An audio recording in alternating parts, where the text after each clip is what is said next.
And we are live. Hello, hello, and welcome again to another episode of Burnout and Beyond. I am Victor Bartley, your host, and today I am excited to have with us as our guest John Nixon III. Hey, man, welcome to the space, brother. What's up, man? Yo, you just made the mistake that everybody makes. My son Oh, is John it's Nixon III. I'm the you're second. the second. You're right, It happens man. all the time, man. I Look, said it, and then I was like, no, I think he's actually the second, man. Forgive me, brother. listen, Forgive listen. me. This is how bad it is. When John was 5 years old, he Yeah. owned his first car. Because when I went to get my car registered, I got home and looked at it. It said John Nixon III on it. And I'm like, what in the world? So it happens all the time. You know what I'm You saying? even do it, Right. right? Man, Yeah, I man. appreciate your graciousness, Oh, man. No problem at all. It literally happens all the time. You know what I'm man. saying? Man, we're so thrilled to have you in this space. Welcome, welcome, welcome. Thank you, man. Glad to be here. Absolutely, absolutely. But for those that may not know who you are, will you share with our audience who you are and what you do? Yeah, sure. So I'm a senior pastor of the Tacoma Park Seventh-day Adventist Church in Tacoma Park, Maryland. I've been the pastor here for 4 years. I've been pastoring for, I guess, 22 years now. And I also have a relationship podcast with my wife. It's called Just John and April. It's kind of a intimacy kind of thing. We enjoy that very much. We do that kind of on the side, and it's kind of taking off and doing well at this point. So we're excited about where that's going. I am the husband of one wife and the father of two children. Our son John the third is 17. Our daughter Julia, she's 14. She'll be 15 in a month or so, and just a proud dad. Uh, um, um, I guess a satisfied husband, and a spiritual mentor to I guess members and other people and stuff. So that's me. That's who I am. Man, that's super cool. That's super cool, and we'll have to learn a little bit more about at the end. We'll ask you a little bit more about the podcast and the work that you and your wife are doing in Yeah. the space of intimacy, man, for marriages and couples. But you've given us a little window into who you are and what you do. Um, one of the things is we have been in this pandemic, people from various industries. It's played a role even into the Great Resignation Mhm. that has even preceded the pandemic. But it's this reality of burnout. It's Mhm. this reality of burnout. Is there a story that you can share with our audience that you personally have had with burnout? Yeah. I'm actually literally just coming off of a 3 month sabbatical. Um, What? yeah. So last week was my Man. final week of, in fact, last week was my first week back. So I just Okay. preached my first sermon in 3 months and everything like that. And so it was kind of weird how things happened. Okay. I am sort of a high octane sort of leader. I get up early every morning. I work a lot. Um, I like to be active in things. I usually have several irons in the fire, and like to be present and available to my members and all that kind of stuff. And one day, probably about 5 months ago, one of my colleagues who I work with, a pastor that's on my staff, wanted to talk to me. And so he asked for a meeting with me, went into my office, and he was kind of beating around the bush. He wouldn't really get to what he wanted to talk about. And I consider us friends also. And so I just said, hey, man, just tell me what you're feeling. He said, well, you're my supervising pastor. I said, nah, not right now. I'm your friend. Let's just, we're boys. Just tell me. He said, honestly, John, I feel like you've been sort of disengaged lately. And I said, really? Now, have you seen those movies where a person is talking and then something happens, and while the person's talking, you can still see their mouth moving and you hear music playing, and then all of a sudden the person like starts thinking about something else? That's basically what happened to me. In that Yeah. moment, it hit me so hard what he was saying that I just started to Wow. think about the last few Wow. months and how I had been and what's been going on in ministry and all that kind of stuff. And at the end of it, I had to admit, he's right.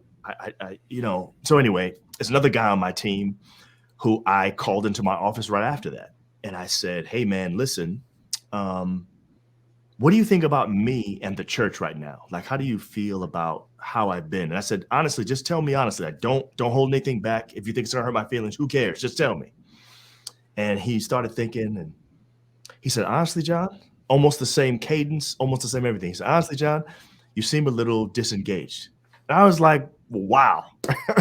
Mm. So that day, I applied for a sabbatical. I Wow. went online to my conference website, and they had a little application form you could fill out, and it had like a little paragraph you had to put there and stuff like that. And I filled out the whole thing. And then I actually started looking for a therapist as well, because something's just been going on with me lately. My wife has been noticing something different, and now my colleagues are saying it, and just something wasn't right. I was kind of off. What I determined based on the symptoms of things that were going on with me is I think I must be burnout. It had been 21 years straight of Wow. leadership. Really, I've been a senior pastor since the beginning. Used to have little churches at first, and multi-church districts and all of Mhm, that kind of mhm. stuff, and never really taking time. Even if I took a vacation, I was still checking my email. I was still maybe preaching on the weekend or something like that. There was always something going on. And just the rigors of having to preach a sermon and prepare a sermon every single week, that takes a lot out of you. And so I think that's what happened to me, man. And it kind of manifested itself in a way that I wasn't expecting. I was running from things, I was avoiding stuff.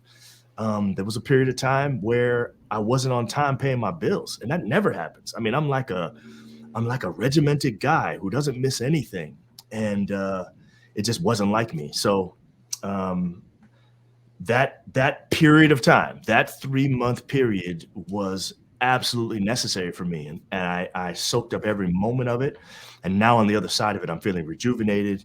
My first week back to work was amazing. I wasn't sure I was going to feel when I came back, but I'm feeling good. I'm feeling energized. I have the emotional bandwidth to sit with people and listen to their problems and not, overload me.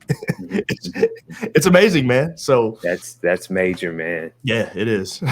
Wow, wow, wow, wow. So there's a few things that you said that I want to kind of walk through. I guess to peel apart just a little bit.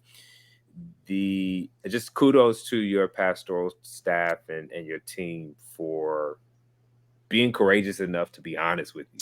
That's how I feel about them. Man, like just Yeah. the value to have, I guess, as both pastors, there's a scripture in Proverbs that talks about the wounds from a friend Mm, being better than the kisses from an enemy. Man, like that, so like true.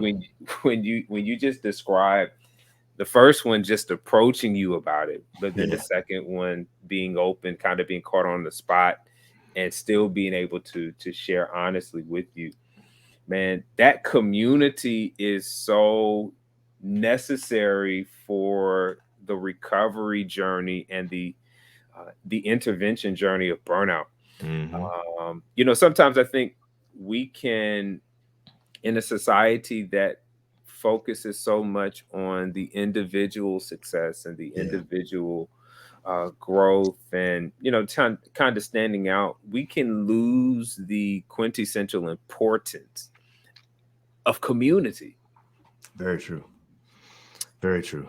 And I think community, in my opinion, is something that most of us took for granted until the pandemic, when we shut down and we couldn't be with anybody anymore.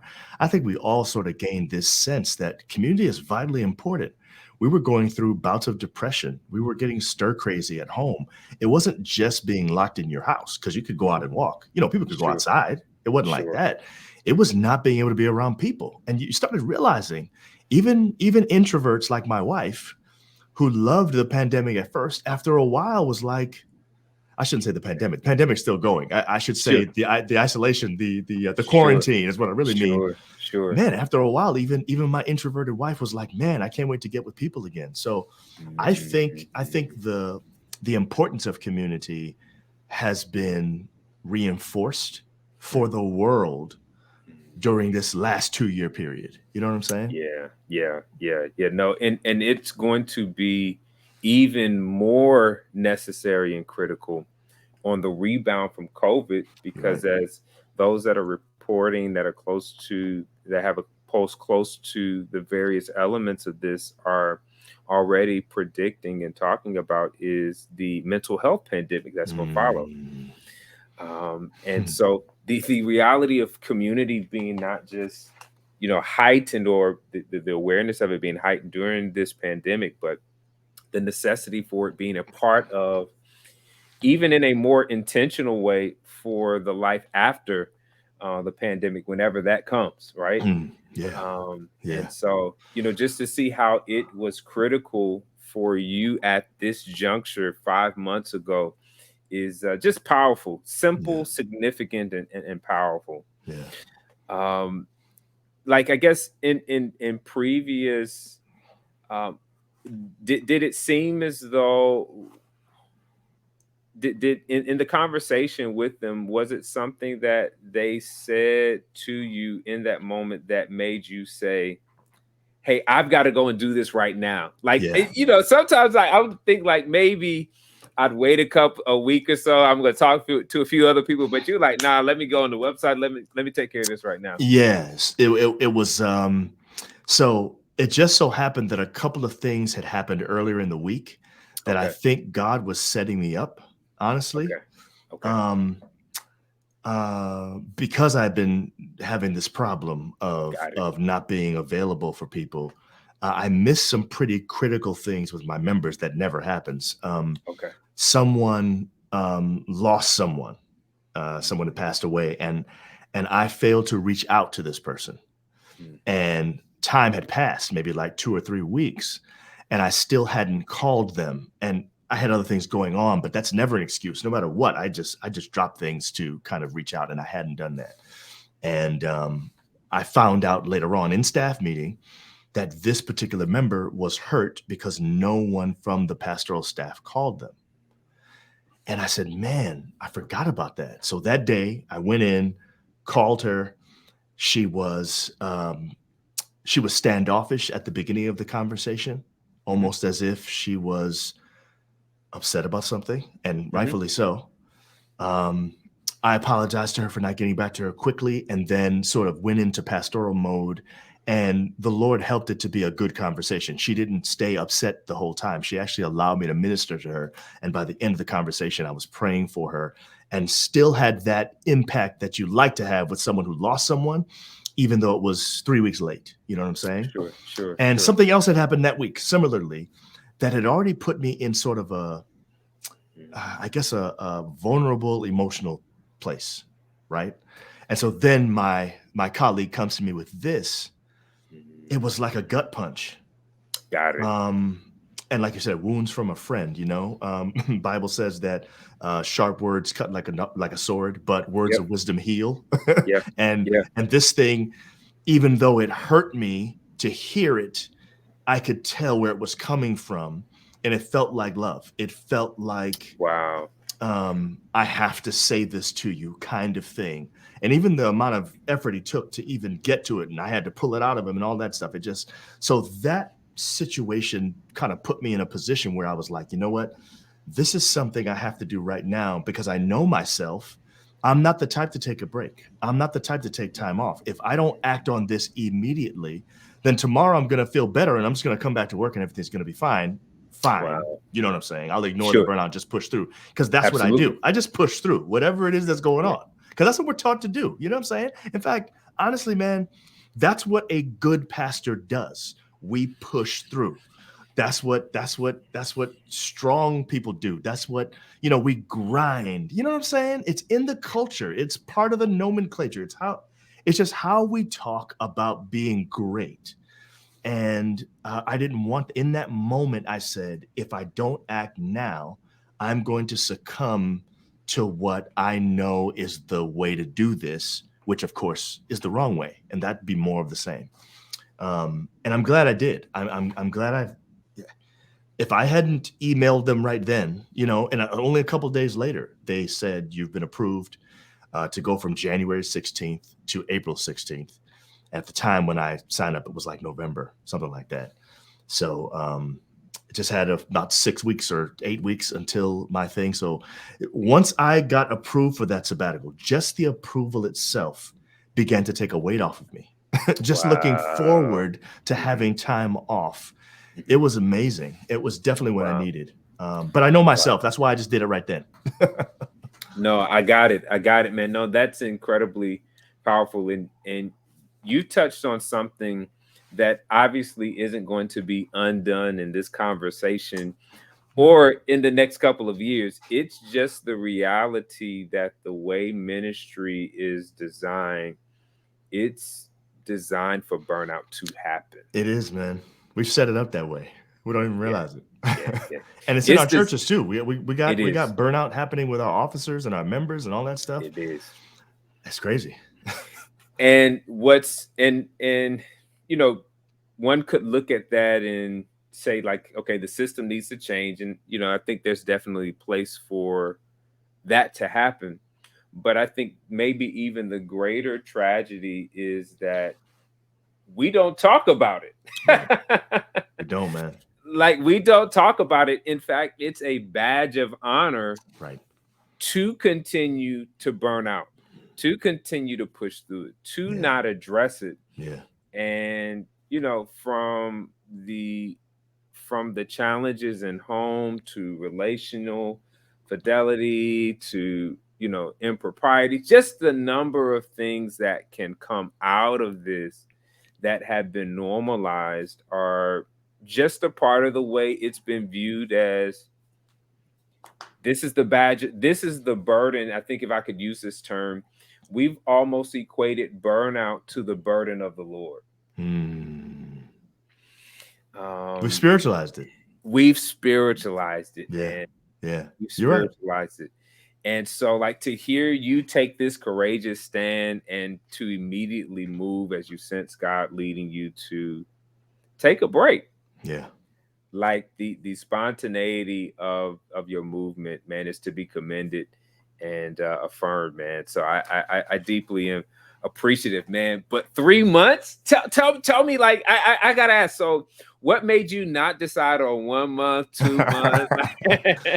Like, what was the number? What was with the number three? So that's the standard, right? So apparently in our Mm, churches, there's this sort of policy for sabbaticals to be 3 months. And when I was in South Atlantic years ago, mhm. under Elder Menninghall, he instituted something similar, but it was between moves. If you had been pastoring for more than like 7 years, 10 years, something like that, when you moved from one church to the next, you could apply for this sabbatical thing, and it was a 3 month period. So there must be something about that 3 months.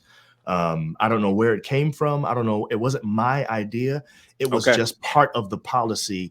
In fact, at our conference here in Potomac, it was 3 months years ago, and then under a different administration, they changed it to 6 weeks. And so a lot of guys would take 6 weeks and then add 2 weeks vacation to it to make it 2 months. But then we just recently voted in a new president. And one of the things he changed right away was he said, we're going back to a 3 month sabbatical. And I had heard about it. I knew that we were doing this new thing. And so I just applied for what they had available. And it does feel like a long time. It seems like a long time when you think about it. And it is. And I really soaked up the whole thing, but I needed it because it took me about 2 weeks, maybe 3 weeks, just to get over the pastoral guilt. So Yeah, man.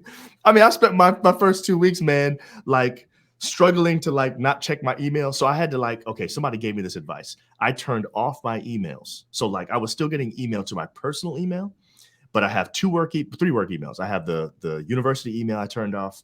I have my church email I turned off, and then I have my conference email. I turned all three off. The emails were still coming. They just weren't coming pushing to my Notification. phone. Yeah, no notifications. And if I even checked my email, they wouldn't show up. And then same Oh, thing on my laptop. I did the same thing. So I could go in and turn it back on if I wanted to, but I never did. That was extremely helpful because just cutting myself off from that made a difference. And then my therapist actually helped me a lot with the pastoral awesome. guilt when in those first few sessions. So that was really helpful to me, and then I could really enjoy it after that. Otherwise, there's no way. I just feel like for a pastor or anybody that works in the humanities, a person that deals with counseling or social work or anything like that, you're going to need a long time, especially if you're an empathetic person, because the first thing you wonder about is all these people who depend on me, Mm. all these people who need me. What's going to happen to them? That's what you're thinking about. And that's what you're guilty about, because these people have real problems. And Mhm. you know that when they talk to you, they get real relief. Mhm. So that was kind of hard. And then, of course, as a pastor, we kind of over spiritualize not taking time for ourselves because we're not selfish. And Quote unquote. it's so, oh my goodness, man.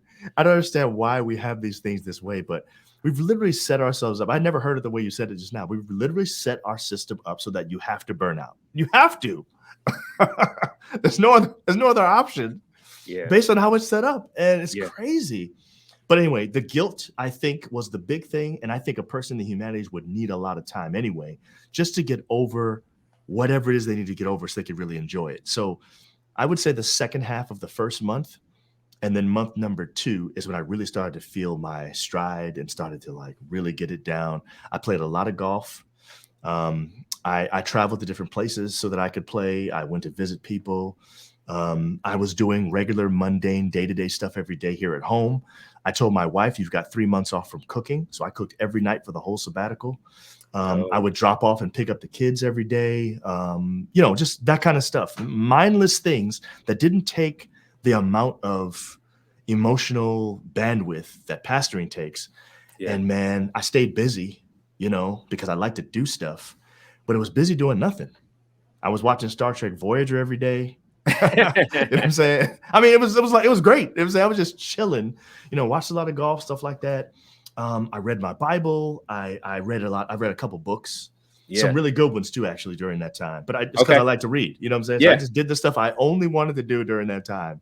And Cool. it was just great, man. You know what I'm saying? Cool. Cool. Cool. Cool. What you'll have to share. What were the books? You threw the books in there. You mentioned the Star Wars. What were the books, man?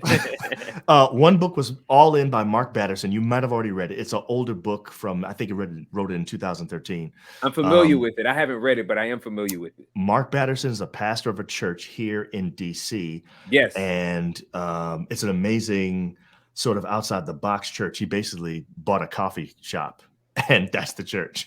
Yes, I do And remember his story. Yeah, yeah, he's a beast. And the book, man, I think this is the same guy that wrote Circle Maker, that is. Yep. praying circles around your children. He has several Yep. books like that.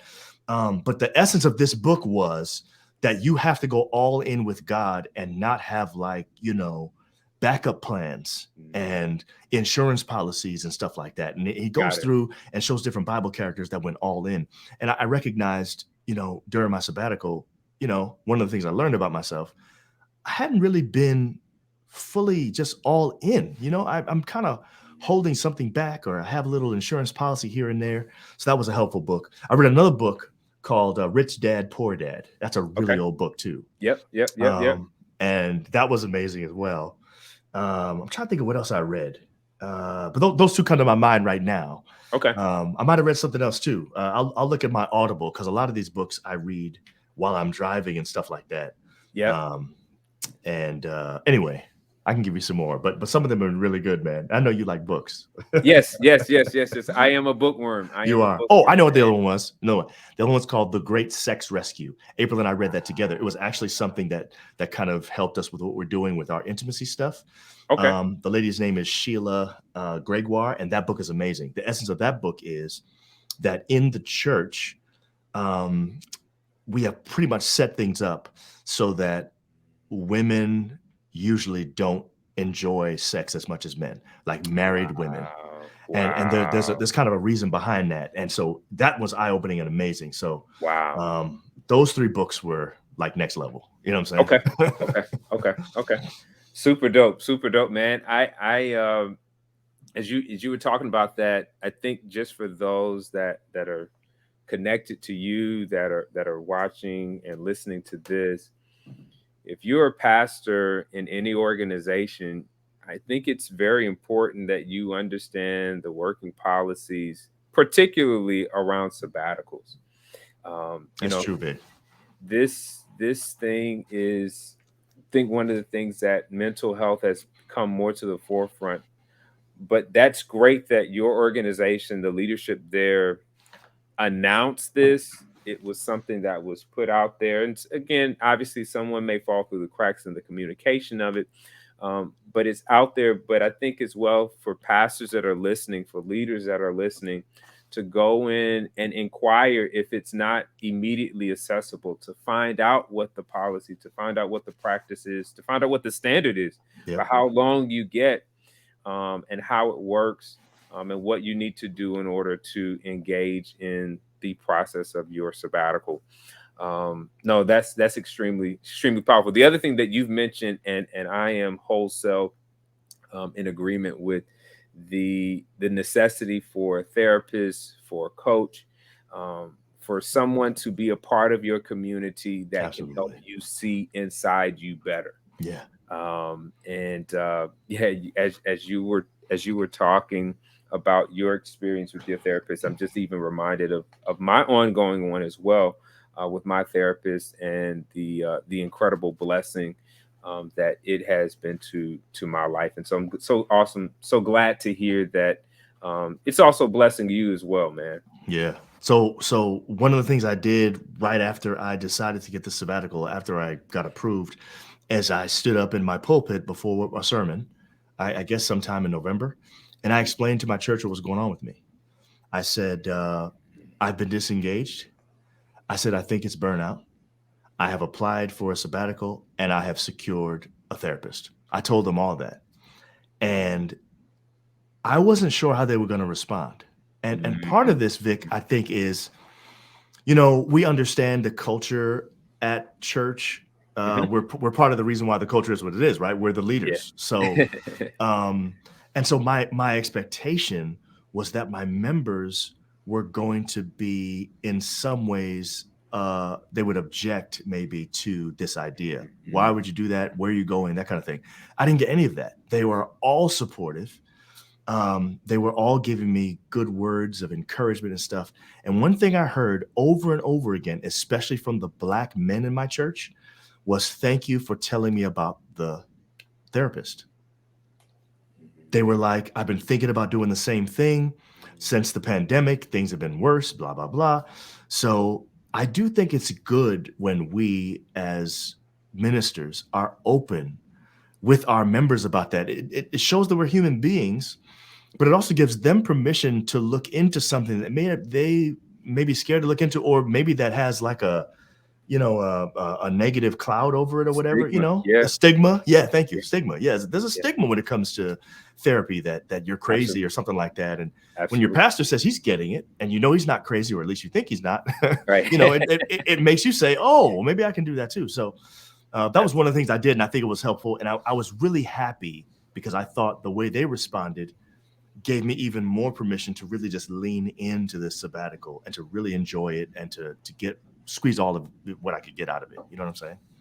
No, that's awesome. That's awesome. Man, you've shared quite a bit of what the sabbatical and just kind of the ebbs and flow of it, that it took. Was there just is there an additional, I guess you could say, reality about yourself that you discovered during this time that's that you are carrying with you? Yes. The thing I learned most is that I'm a different person when I'm under stress, and it's not really Mm. fair to my wife and kids. I, Wow. I heard them talking about me, and they said it to me a number of times during the time that I was away, that they really didn't want me to go back. And part of Wow. the reason, they love what I do, and they've always loved being pastors' kids. My wife loves being a pastor's wife. They love the church environment. They like our church in particular. But what they had never had before is this version of me, because, Wow. my kids were born into it. I was already pastoring. My wife married me as a pastor. So there's a certain way that I've been my whole pastoral career that they just thought that's how I am. And once I was away from ministry for 3 months, I Mm. wasn't like that at all. And they said, Oh wow, this man. form of dad is awesome. You know what I'm saying? And it wasn't like I was some tyrant or anything, but Sure, what they sure. said was, I was much more patient. I got a lot less annoyed. I seemed more present emotionally, and of course I was more present physically too, because church takes you away, you have to Sure. visit people, you've got meetings, all that kind of stuff. Yep. What I determined while I was away is that there are some things that I don't want to go back to, Mhm. even though I'm going back to work. And so my therapist has been helping me with that as well. Just managing my stress in a way that keeps me aware of those closest to me.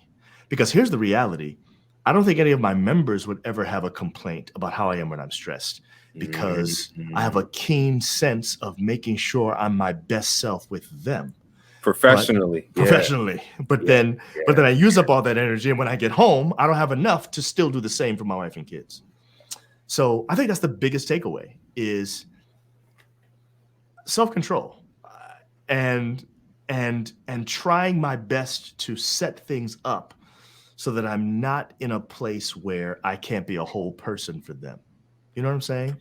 No, that's huge, man. You said a whole word here, man, because the elements of self-awareness, self-management, emotional intelligence, all of the um, Goldman's quadrant as it relates to emotional intelligence and the social connections and all of the things that are related to that, you are beginning to delve into more, which is so critical because what you said is a powerful reality that I don't know if many pastors, and it's not just pastors, but as you are speaking in terms of your context and your profession, we don't think that who we are is as fluid as it really is. Right. Like the awareness that like what I thought was fixed, I've made fixed because I haven't moved out of it. I Right. haven't changed the rhythm. I haven't changed my routine. Um, and so, what I am is because it's what I've habitually done. Yep. And so just that awareness, man, it's a simple idea, but it's significant for one psychologically way of relating to oneself as well as in relationship to others. Yeah. Yeah. There's one more thing I want to add, if you don't mind. Oh no, absolutely, man. I would say that I also learned more about who I actually am. So Mm, I've been Pastor Nixon since I was 21. So my entire adult life, I've been a pastor. And there are aspects of things that I knew I liked, but not to the point where I actually explored them. And so I just explored for 3 months. What does John like? What do I want to do? outside of the pastor. If I wasn't a pastor, what would I be doing? You know what I'm saying? That's Yeah, basically what yeah, I did for 3 months. yeah, And that was like, I don't want to sound, any kind of way, right? I don't want to sound yeah. mushy You or you you whatever. you're free to say it, man. You're Yeah, free to say it here, man. bro, it just felt like, yo, I just met myself for the first time. You know what I'm saying? Nice to meet you. And I like me. I mean, I didn't know that. You know what I'm saying? It's, you lose yourself so much because you're constantly working for others. And um, April and I, when we do our counseling, we try to teach our premarital people. We try to teach them that um, even though you're getting married and you're becoming one, it's unhealthy for you to lose yourself in the relationship. That's unhealthy. So, so you are becoming more unselfish. You're learning how to live with someone else and to try to please them. That's a very real part of what marriage is and successful marriages. But but it's lopsided if you lose yourself. You're not supposed to. Well, I would say the same thing now to anybody who pastors. I would say part of what it means to pastor is to learn to be broken bread and poured out wine. Like you're literally giving yourself to people. But if you're not doing it from a healthy place with a relationship with God, you could lose yourself in that thing. And that's not healthy. I don't think that's what God had in mind. I really don't.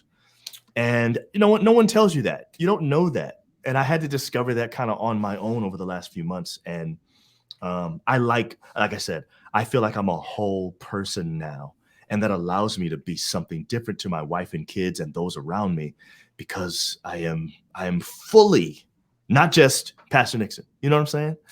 So that I needed that, and that helped me. I'm still on that Man, journey, by the way. I haven't figured the oh whole thing no, out, but I'm saying absolutely. I got a lot. Absolutely. I got a good head start over the last 3 months. No, no, and that's incredible. And two things I want to highlight from what you said. One, that it's a journey.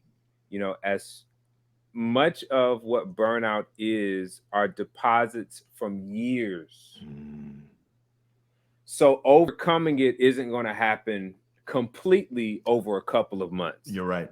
No way.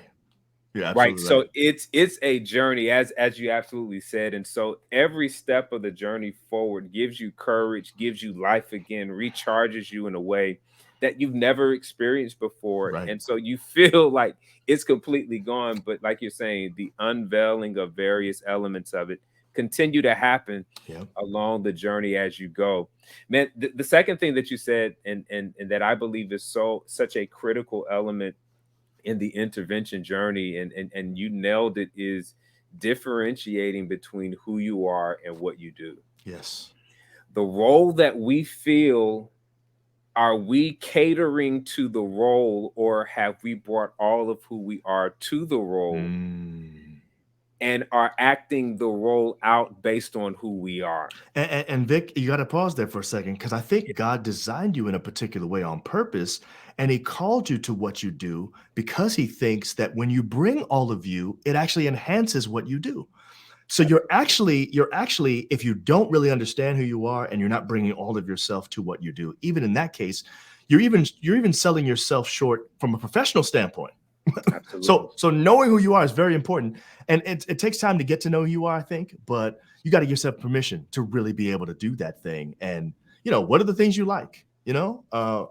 What do you want to be? If you just dream about the things that you could do, if there was no calling on your life, what would those things be? It's okay to explore that stuff. That gives you a better picture of who you are, and I think better self-awareness is better for everybody. You know what I'm saying? Wow. No, man, that's amazing. That is amazing. No, and you're spot on about that. We've got it. We got to be able to see the difference, and also be able to see the connection between the two. Yeah, yeah. In such a powerful lesson, man. And kudos to you for embracing that, and blessings as you continue on the journey, man. We know that you are building a new rhythm, and there are other pastors that are needing to take the same courageous step, and moving forward. And so your experience, your story, your example, will definitely speak to many, man.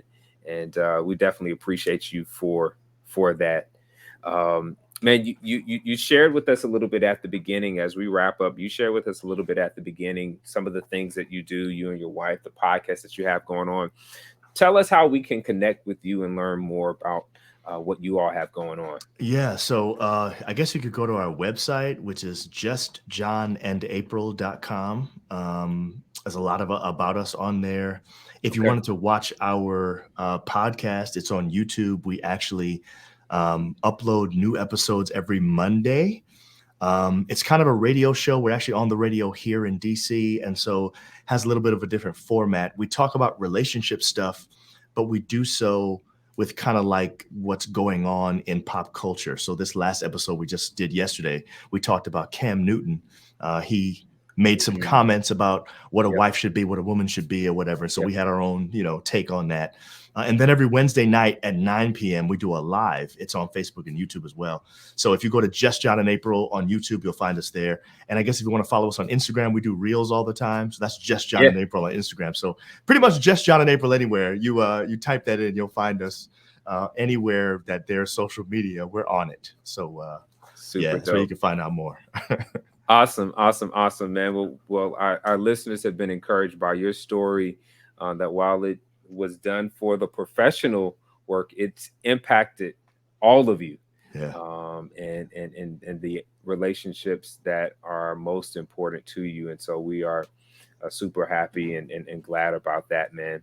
Well, you all have heard it from John Nixon II. You heard it from John Nixon II, his own experience with burnout and his continued journey in burnout intervention. And as we remind you, you're not alone in your burnout, and that ultimately burnout is an invitation to begin again. Peace out.